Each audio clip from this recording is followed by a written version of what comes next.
Welcome to the Gig Mail podcast. This is Chris, and sitting opposite me... This is Kate. This is probably going to sound slightly different, and we apologise for that. We're currently recording this episode on our little portable recorder that always gets pulled over by airport security for looking like a taser in at a service department in Lisbon whilst we're waiting for Web Summit to start. So we don't really have access to our proper equipment, as it were, because there was a particular issue that has come up in the past couple of days that we felt we wanted to dive into a little bit. And we wanted to strike while the iron was hot, etc., didn't we, Kate? So we thought we would just do with what we... make do with what we had available to us and just get to the issue. What is that issue? I mean, it's a particular issue that has sparked us wanting to do this, but it's a bigger issue. So what is that particular issue that's been in the news recently? We're basically looking at workplace sexual harassment claims, and in particular with a focus on Google. You would have seen in the news over the last few days there was a walkout where I believe about 60% of the workplace at Google across various offices internationally, from Singapore to Dublin to London to San Fran, walked out, and in response to what they believe to be the inadequate processes and policies to deal with workplace sexual harassment and also racial discrimination in the workplace, and also in response to a particular payout of $90 million, which you may have... Was it 90 million, Chris? Is that correct? I think it was something like 70 or 90. I can't entirely remember. 1 second, and I'll tell you the... Of Andy Rubin. Andy Rubin, who actually left Google in 2014, is known to be the man who invented the Android operating system. And since then, he's actually received 90 million in exit package payout installments. And this was revealed by a report by the New York Times last week. And basically, his departure was following a sexual harassment misconduct accusation from a female co-worker with whom he'd been having an affair, and they claimed that there'd been some coerced sexual activity. This was investigated by Google, and it was found that the claims were credible. Hence, he was asked to leave, shall we say. And this is, without getting too into the specifics of this case, because there aren't that many specifics right now, he claims that it was a more consenting relationship, or that it never happened in the way that was described in the article. We haven't have we heard anything from the person concerned, the victim, shall we say, or the complainant? No, we haven't. No. Understandably, there's probably some kind of legal requirement that they not speak out. And I think it's worth pointing out here, as far as I have read in this particular case, that whether or not the relationship was consenting, whether or not, as Andy Rubin claims, it's a smear campaign from his ex-wife who wants a chunk of that 90 million, 70 million. The fact is, he actually has a fairly reported history of relationships with people lower down the management ladder than him. And I think this is actually this is an area that's easier to show happens and less grey area, and is also not necessarily appropriate. Yeah, and I mean, I think it's worth putting this into a bit of context as well before we kind of look at pulling apart some of these issues. This is not an isolated incident for Google. Or other companies, but Google seems to have a particularly bad record. For example, Uber's current SVP, Amit Singhal, he resigned in 2017 after a sexual harassment claim there, where he wasn't fired, but he resigned and got millions in response. And I'd say with that, it's actually fairly difficult to fire someone in a case of sexual harassment, and we're going to talk a little bit about that. I worked in sexual harassment for 10 years. In a different country, not in the US. Australia. All the cases we have spoken about have generally been under US law. Correct. And we are more familiar with the laws from other countries, which is worth pointing out. So we will be looking at some of these things in context, but bear in mind we're not legal academics or anything like that. We're having a discussion rather than making statements as to truth or fact, because there's a lot of allegation and allegedly, and it's been told, and these kind of languages when you read this kind of stuff. And we would specifically like to dig into some of the cultural aspects behind this, and maybe some of the reasons why this maybe happens in the first place, short of some of the obvious, I suppose. Yeah. We do apologise in addition to using poor audio equipment here. The apartment upstairs has just decided to start cleaning itself. So there's someone bashing around and a vacuum cleaner going around, which may or may not get picked up, but it's somewhat distracting, especially when we're talking about a topic like this. But Kate, let's go into one thing that I think is much more your area of expertise first, which is where you wanted to cover some of the contractual agreements that are often signed at tech companies. And I think this is actually something interesting. We haven't really spoke about it on the podcast because it wasn't necessarily relevant, but I recently finished reading Dan Lyon's book, Unicorn, I think, which is about his experiences as an older man working for HubSpot. And why do I bring this up? Why is this relevant? Well, I found it interesting because he covers time and time again in that book this aspect that not just tech companies, I mean, modern companies, modern startups tend to be tech focused, but I wouldn't necessarily always say that makes them a tech company. But we kind of know what we mean when we use those words. So let's just use those words. Tend to have this kind of workplace culture, which is something we'll dig into in a minute, where they like to hide workplace practices and hide facts in flowery language and workplace culture kind of standards and statements on walls and things like that, when they maybe are blinkering you into not noticing other things that are not so positive. And maybe this is one particular one with the contracts you may have signed. So maybe you'd like to go into a little bit of detail on something that struck you from this case. Yeah, I mean, it's worth just clarifying for people that when we say sexual harassment, people often think that sexual harassment is like, I can't ask anyone out at work. I can't date anyone I work with. Mm-hmm. And indeed, there are workplaces that will have a policy especially about this. When there's a status. Particularly when there's that power imbalance in terms of employment status. So in general, if we're talking about people that are on the same level, so co-workers, you ask your co-worker out, that's not sexual harassment. If you asked them out and you had your pants open, or you repeatedly asked them out after they said no, then it becomes a lot more problematic. When we talk about sexual harassment, we're usually talking about a pattern of behaviour, not a one-off. So it could be something like being sent inappropriate emails, photographs. It could be making up stories about people. It can be a range of behaviours that continue despite being told that the offender, the victim saying, "Look, this is unwelcome." And that repeatedly, I think, is a crucial point, because often in any workplace, and we all know that in certain places, in certain workplaces, and in certain industries, and we've already seen cases in the past year of music and film business and things like that. Maybe what are acceptable boundaries are different. But once you learn those boundaries, continually trying to break them or push through them is where it turns into something else. And it's also, I mean, when I say, there are behaviours and, things like asking people out, I'm not talking about like someone groping someone. That's never acceptable in any workplace. There's no workplace that would find that acceptable.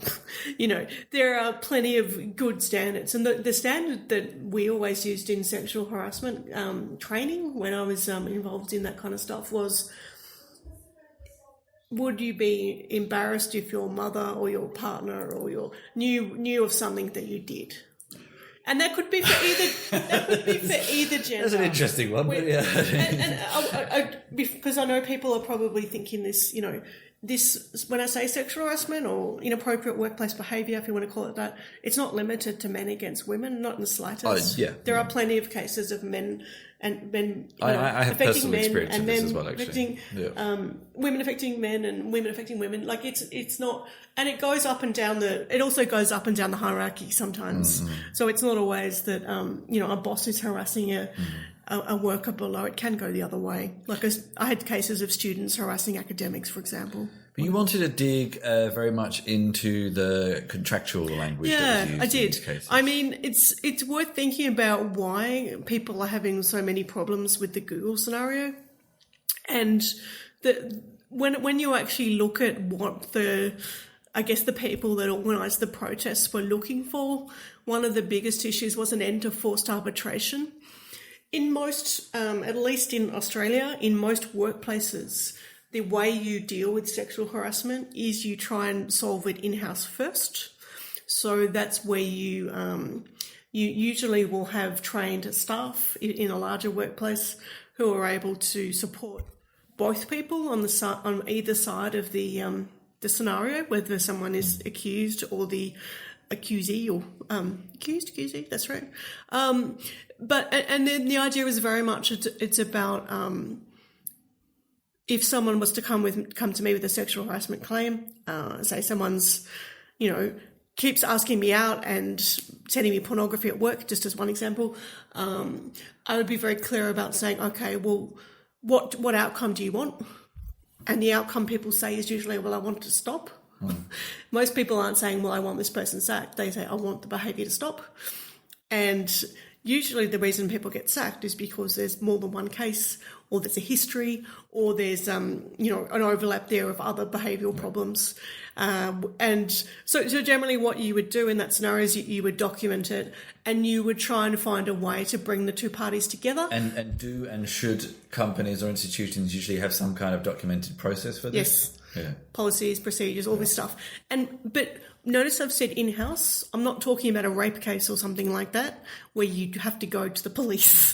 And again, the areas of when one becomes the other will vary from country to country. Very much, yeah. But generally it is that attempt to solve it in-house, and it's very much clear on what the victim wants. What outcome do you want from this? Yes, there will be people that, as I said, will want someone sacked, but most people just want the behaviour to stop. Maybe that means someone changes department or something like that, or there is a change, and that's something that gets really worked out. What is the way we can achieve this? And the difference with the Google scenario is they have a situation where for cases of harassment discrimination, they use forced arbitration. Forced arbitration means you bring in an independent third party who rules on it. And it's actually, a lot of the problems to do with this are that it's very disempowering for the person that's made the claim, but also because it also means that someone who's coming in who doesn't necessarily know the culture. So just unpack that a bit for me, because personally, to me, I would say that a third-party independent party actually seems like a better approach to me. Yeah, I mean, there's a few problems with it. Like, for example, at Google, if you have a claim, you can't bring a support person with you, which is a common practice in any harassment claim, that you can bring someone with you to be your support. It's just, is that specific to Google though? Yes. Or is that, okay. Correct. It's also, I mean, I don't know the ins and outs of their personal process of forced arbitration, but it also means that if you undertake arbitration using that third party, you can't take any further legal action. Right. So I think that is the crucial point, actually. Yeah. I mean, this is kind of, you got to pull it out. But you're saying that often in cases where the arbitration happens internally, you can take legal action? Okay. It means that you try and resolve it in-house. If you can't, then you can go external, which may be, for example, using a workplace union or something like that, or it can go to a civil case. Do you know, in these cases, or can you have any guesses about who undertook the arbitration? What you say, a third party, but who? I'm not sure. I don't know. What was it likely to be? In this scenario, it would be I don't know. Okay. I don't know, to be honest. Okay.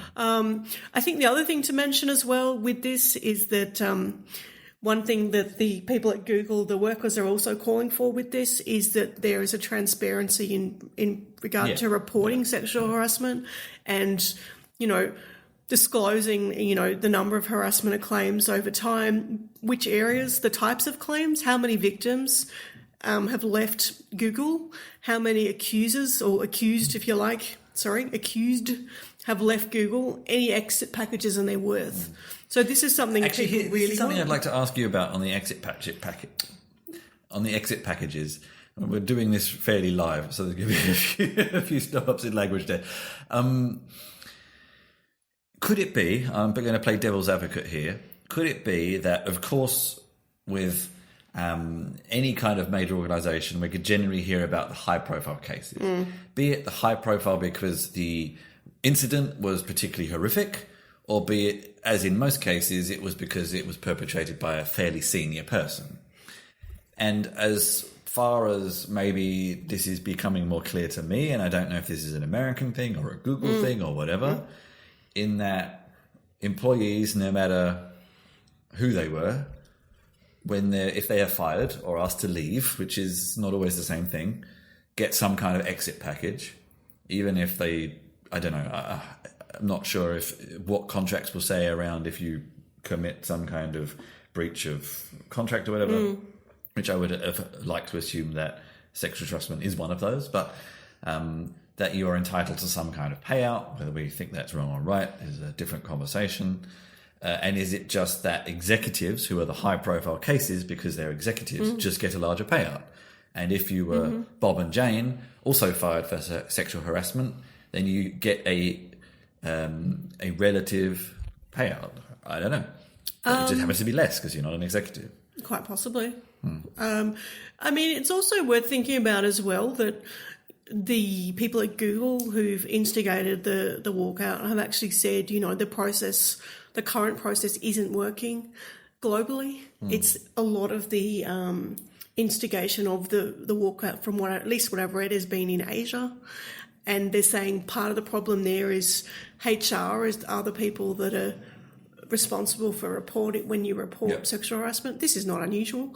However, it's their feeling or the belief there is that their role is assessed by senior management directors, meaning that HR, they're more intent on protecting the organisation. Yeah. Like the criticism of the police force. Yeah. The police are not there to protect you; they're to protect the economy and the capitalists. I mean, and I mentioned that because just when I was explaining, doing it at universities, what they do is you typically have sexual harassment advisors in different departments spread across the university. So it wouldn't be your manager investigating it, for example. It would be someone from a different... Especially in a company the size of Google. Yeah. I mean, these are big companies full of smart people, Well, maybe. This, to me, is something that comes into my mind when you talk about forced arbitration, because I've only ever worked in small companies. So to me, all I can think of is if I had a case involving a colleague that I would know everybody. I wouldn't want to deal with them. Yeah. But I suppose that's smaller companies. This is the problem. And I also note that they've said that when, we want a better process for this, but we also want it to be accessible to all, to full-time employees, temporary vendors and contractors. So there's obviously stuff going on there that you would at least assume from any large company, to be fair. And this is something I'd like to dig into now. We'll go out of a slight tangent here. I have two follow-up thoughts. One I think is smaller than the other. We'll see. And I think we may have discussed this in the past. I'm not sure. We've definitely discussed it personally. Whether we've ever recorded it is something I'm not sure about. Could it be fair to say that a company like Google is no better or worse than other companies in terms of sexual harassment? And is it that, something you just alluded to, that there's a lot of smart, opinionated people there who often are... shall we say, less mainstream than others and have less conservative opinions on sexual politics, on progress, on liberal thinking, etc. And could it be that they actually have no worse history than any other company? They just happen to be a high-profile company that everybody knows, of course, and everybody uses all the time. And that actually, in some respects, they are far better at least paying lip service to workers to see whether that means anything, of course, because of this. And if it was, Acme Incorporated, some kind of big manufacturing company or something that maybe you've heard of if you've bought an oven or whatever, but still has equal income, equal amount of employees, and something happened, you would never hear about it because it's a dusty old company with less progressive management that no one's ever going to listen to a story about. I don't know. Yeah. Playing devil's advocate again here. I think you raised some good points. I mean, I think that Like, even when I look at some of the like I mentioned the statement of what the people are saying, who've made these, organised a walkout, they've said a company is nothing without its workers. From the moment we started Google, we're told we aren't just employees, we're owners. Exactly, yeah. Everyone who walked out today is an owner. Unless you're an independent contractor, which is a different discussion. Yeah. and that's actually a common problem, It is, that there yes. are people that, are doing the work who don't get awarded the equal I think we have discussed that safeguards of others. But yeah, I mean, I think there's two things you raised. Firstly, that the idea that people in tech, you've got educated people, obviously, you've got people that are looking beyond the kind of, because they're working hard, they're working long hours, they're often more creative in different ways. I'm thinking maybe biohacking and things like that, people looking at different ways of living life, or, maybe it's, you've got workplaces that are trying to create almost an ecosystem of replacement for families in some ways. You can bring... We're going to get to that subject in a minute. Okay. We'll definitely get to that subject in a minute. Okay. So don't go too far down that path, but just around are they any better or worse than other industries? That we know of course. It's hard to say if we don't know about them. Yeah, I mean, are they better than a mining site? Are they better than a building site? Or are they worse than? Or worse, for that matter. I mean, you just look. I've seen it in the last month. I've seen two cases of where there's three if I count one. There's historically been over the last year, there's been a name and shame document looking at people that are, or probably men, I assume, I haven't read it myself, harassing women in the media industry, media and I think communications as well. And that was basically a Google document that was sent around and people added names to it and stuff. And then it was taken down because people threatened to sue, which is, understandable. There's also been a scenario of another one, which is circulated to do with people in research, in STEM research in universities. STEM is somewhat connected to tech, though. Yeah, correct. So, yeah. But, a university's got a lot more processes and things set up, because traditionally anyway, because they're not starting up. Some countries. Yeah. Well, they're not starting up they've got compliance and stuff. They're not starting up as a startup or something. And then, of course, you've got, what was the other one I was going to mention? There was another one. I can't quite remember. But I guess what I'm trying to say is, I think that the behaviours we're talking about are not unique to Google or to any big tech company, not the slightest. Any big company, not even specifically tech. Any big company. Yeah. But I would also say this stuff is probably just as common in small companies, but that people leave because often if you have no HR, if you're in a small workplace with 10 people, there's no HR department. Who do you complain to? You tell your boss. The boss tells the person not to do it. They keep doing it. Then what do you do? And I think some of it maybe is an element of using particular examples to raise awareness around an issue. Yeah. And for example, raising an issue around that sexual harassment is not okay in the modern world from a case from Google is far more likely to get you attention in the media than from Acme Inc. Because even though Acme Inc. may be as big a company, no one necessarily knows of it so much on a day-to-day basis. So in terms of furthering a cause, sometimes it's better to use particular cases to further that cause than other cases. Yeah. And look, there's one thing I did want to say, but I'll just put it in here because I'm not sure where to put it. I mean, I know with the Google example, the Walkout people were really pushing for this transparency. But there's one thing I do have a problem with that they have actually pushed, which it may be the language. Who do you mean by they? The people pushing... The Walkout people? Yeah. Okay, great. It's a clear, uniform, globally inclusive process for reporting sexual harassment misconduct safely and anonymously. Anonymously is problematic because you'll find that with any kind of complaints... there's a thing called natural justice, which is that you should have a right to know if someone's put a complaint against you. If there's been a complaint against you that is going to be brought to your attention, you should have a right to know who by. Really? Yeah. Okay. So if you, I don't know, what's an example? I mean, it doesn't even have to be sexual harassment. It could be like you're in a classroom and you've got 5 students out of 40 that say, well, we think the teaching is really bad and we're going to complain about it. beyond the anonymous review survey you do. Well, you've got a right to know how to respond. Like, there might be circumstances of why someone's not happy, for example, and it's just natural justice. I mean, you can't do an anonymous complaint. I mean, the only way it would work in any way is if it's really just someone having already a documented history where there are factual complaints that have been found to be true, like a file or something, in their public record. Or video or something. Yeah, something like that. And then you say, well, actually it happened to me as well, but no, I don't want to come forward. I just want it to be acknowledged. Yeah.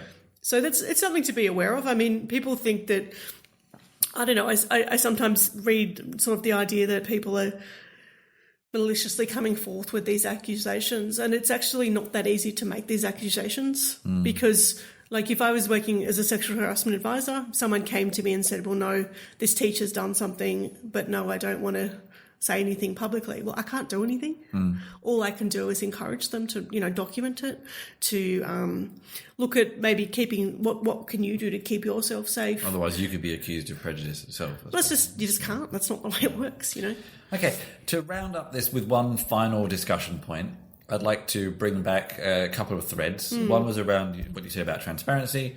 One was where you started going with the topic of sort of work-life balance and workplace culture, and also strangely looping back into the what I'd read in this Dan Lyons book, which is a comedy book about mostly real things. I think that's somewhat controversial, but just again to this aspect of how many modern tech companies try to give the illusion of a particular culture that may not always be true.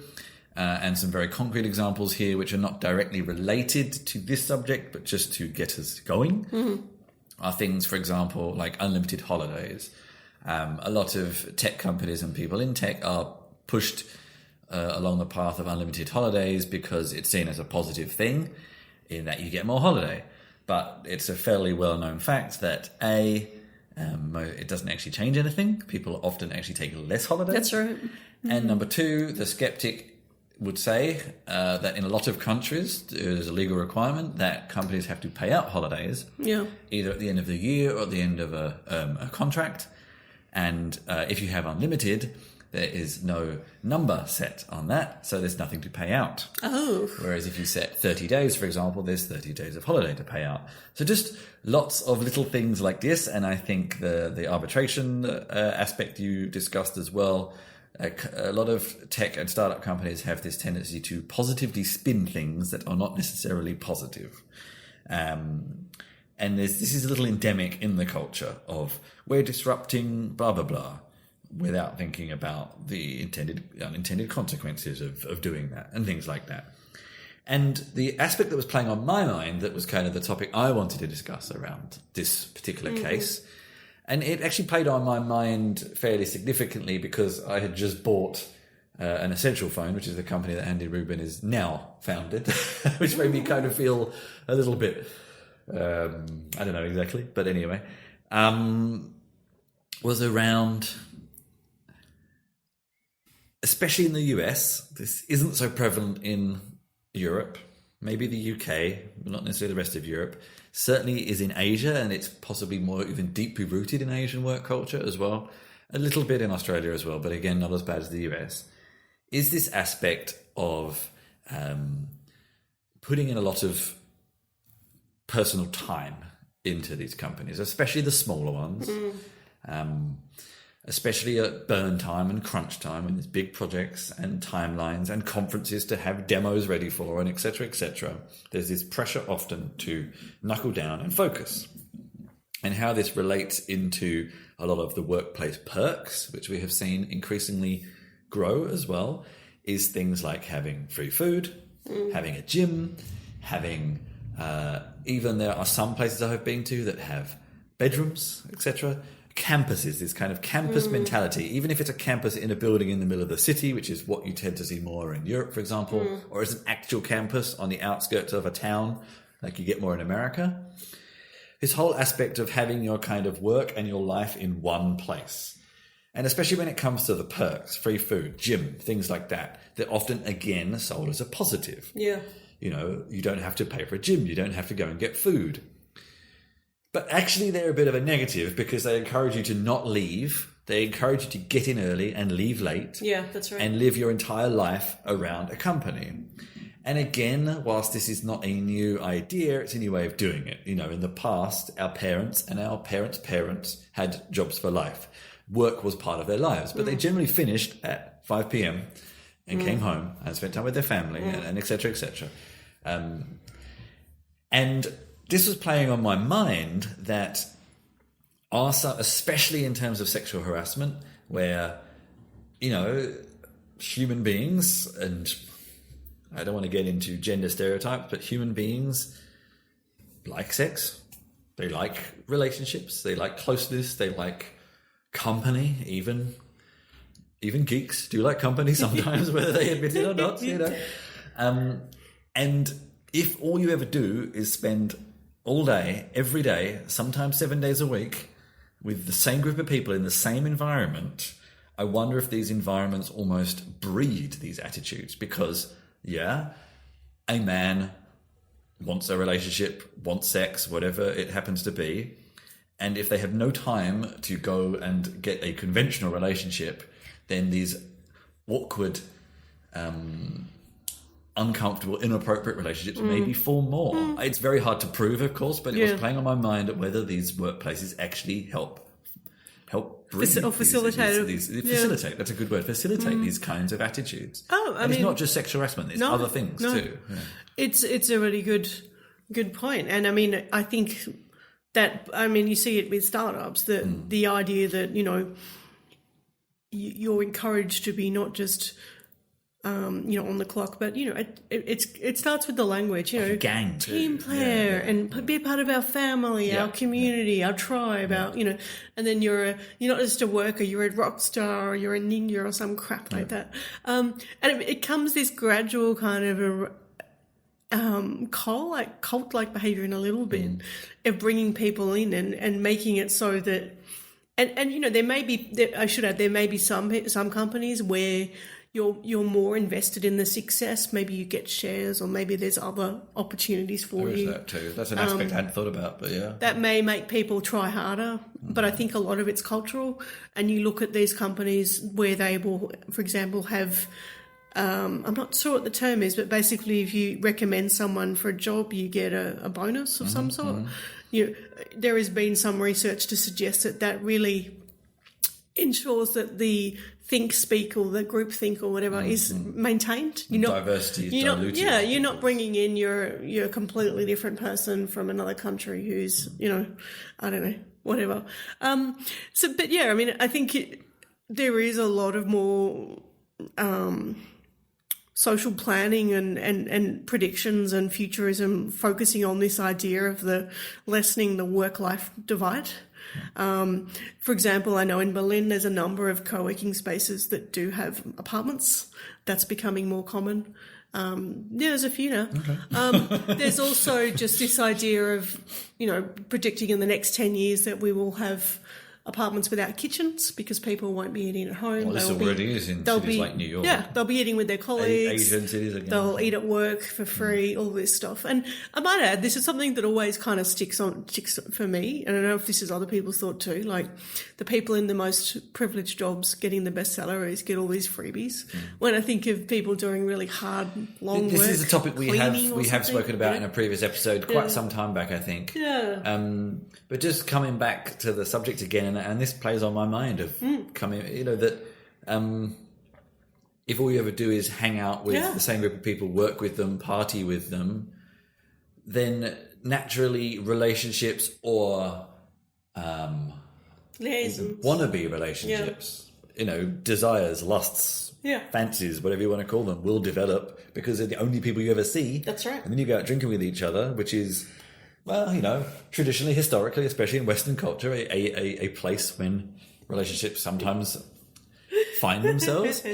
And, you know, if it was just a random person in a bar and you said something awkward and you never see them again, and well, unless you're other particular type of person. Yeah. But if it's a workplace, you have to see them again. Yeah, that's right. And it gets weird and it gets awkward, and maybe the feelings haven't gone, and it repeats, and on it goes until it gets unhealthy. And and you can't even avoid the person, especially if they're your boss. It's even worse. And this is where I think you want that transparency in knowing where the reports are coming from. But a transparency in everything. Are they particular as well. departments? Yeah. Are they I don't know, divisions within departments? I'm not sure how it works. Yeah. I think maybe a transparency in everything. So many companies, and again, this was in that Dan Lyons book, so many companies claim to be transparent. Yeah, they do. But they're transparent about what they want to be transparent about. They're transparent about the positives and not the negatives. And stuff. They're not transparent about why they do things. Why do you have an unlimited work policy? Are you really telling the truth as to why? Or is there another reason? And I'm not skeptical enough to say maybe it's all just because it's a tax dodge or whatever, a payout dodge. But at least be honest about it, and probably most people wouldn't care so much, to be honest with you. Yeah, that's true. I mean, and I guess another thing to look at this year, we've kind of had the two fairly major movements, at least for me, the Me Too movement, of course, and then, of course, we've had tech ethics, I'd call it, where people in companies are starting to question their tasks and what's behind them. And again, actually, we talked Google about these walkouts, but there have been walkouts from Google as well as government contracts they've taken. From the the Chinese search engine that Google was doing to the funding to do with military some kind of military. I've forgotten. Yeah, that was it. Yeah. But I mean, people are. This has been a year of people speaking out. People not just making, putting up with things and kind of going, well, I won't get another job if I say anything. Yeah. And so it's something significant. So I think the learnings from this maybe are that this is I don't think the behaviour will change necessarily or will stop, but people will be talking about it more. All right, how can we summarise this discussion? We sort of kept mostly on topic, but wandered at a few tangents here and there. Yeah. How can we summarise this, and how can we offer positive thoughts and constructive thoughts for the future?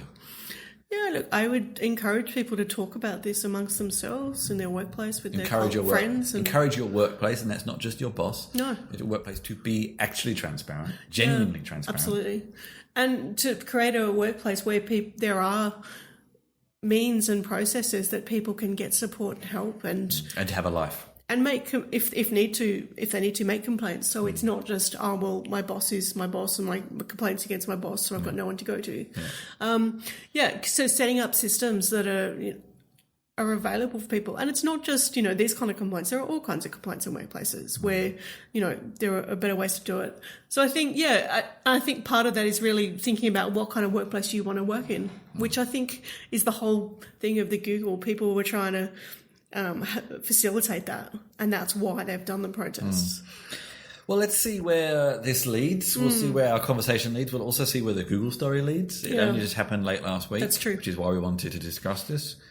We'll see if it changes anything. We'll see if there are any repercussions for any of the people involved on all sides.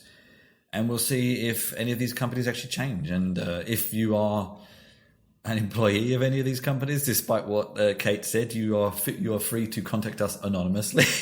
Yes, absolutely. This is a little bit different, and or if you just want to discuss some of these things, I mean, we're really happy to have a chat with people and record it. I mean, or not record it. we can read bits out, But I guess what we're saying is we're happy to provide a considered voice where appropriate to have discussion. Like maybe you don't agree with anything we've said and you're just like, no, you guys are way off. And we didn't really plan this, so what are you talking about? You're not in America. How do you know? We also probably mixed in a lot of rubbish in with some quality because we didn't plan this at all. So. Right. I think this is something we thought was interesting that we want to talk about, and it looked at a movement that warranted some discussion, and we'd like our listeners to be part of that. All right. On those notes, Cate, how can people talk to you? Yeah, you can contact me via Twitter. I have my email on my account. It's Kate_Lawrence, Kate with a C, Lawrence with a W. And you can find me at Chris Chinch on Twitter or christianchiller.com on the interwebs. And for the podcast generally, you can find out more at gregariousmammal.com/podcast, gregariousmammal.com/support for merchandise and donations. Wherever you found this show, please upvote, rate, share, etc. We're now on a lot more networks, thanks to the help of an assistant we have helping us called Joe, who's Thank you, Joe. submitted a lot of the show to a lot of networks. So maybe you're finding us anew. And you can also find us on Facebook, another company that has quite a year, facebook.com/gregarious mammal. But yeah, we'd love to hear from you. If you have any comments, positive and negative, be open, be transparent. We would love to talk. And Absolutely. until next time, thank you for listening. Thanks, everyone.